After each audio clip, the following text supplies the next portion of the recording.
அருட்பெருஞ்சோதி அருட்பெருஞ்சோதி தனிப்பெருங்கருணை அருட்பெருஞ்சோதி திருவருட்பிரகாச வள்ளலார் திவ்ய திருவடிகளே சரணம்.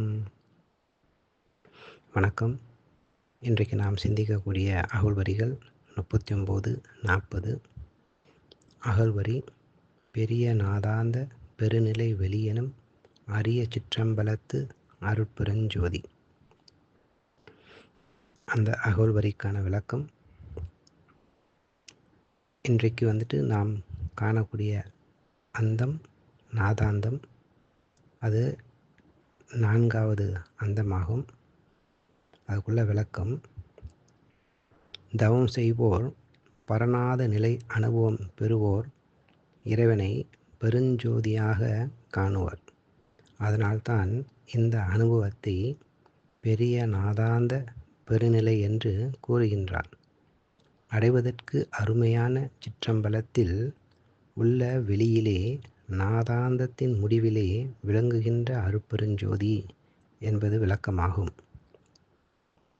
நாதாந்தத்தில் பெருஞ்சோதி தோன்றும் என்பதற்கு ஆதாரம்: ஈற்றறியேன் இருந்து இருந்து இங்கு அதிசயப்பதென்னி என்கின்றாய், நீ என்னை விட்டு ஏகுந்தோறும் நான்தான் காற்றறியா தீபம் போல் இருந்திடும் அத்தருணம் கண்ட பரிசென் புகழ்வேன், அண்டப் பகிரண்டம் தோற்றறியா பெருஞ்சோதிமலை பரநாதத்தே தோன்றியது. ஆங்கதன் நடுவே தோன்றியது ஒன்றதுதான் மாற்றறியா பொன்னொளியோ, அவ்வொளிக்குள் ஆடும் வள்ளல் அருளொளியோ, ஈது அதிசயிக்கும் வகையே. மேலும் நாதாந்தத்தின் முடிவிலே நடமிடும் ஒளியே இறைவன் என்றும் பெருமான் பாடுகின்றார்.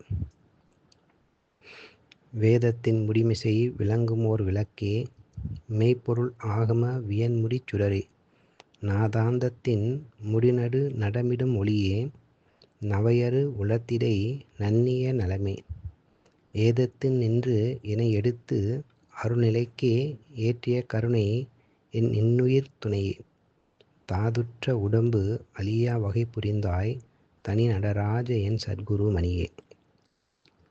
அருட்பெருஞ்சோதி அருட்பெருஞ்சோதி தனிப்பெருங்கருணை அருட்பெருஞ்சோதி திருவருட்பிரகாச வள்ளலார் திவ்ய திருவடிகளே சரணம். ராமலிங்கா அபயம் ராமலிங்கா அபயம் ராமலிங்கா அபயம் அபயம்.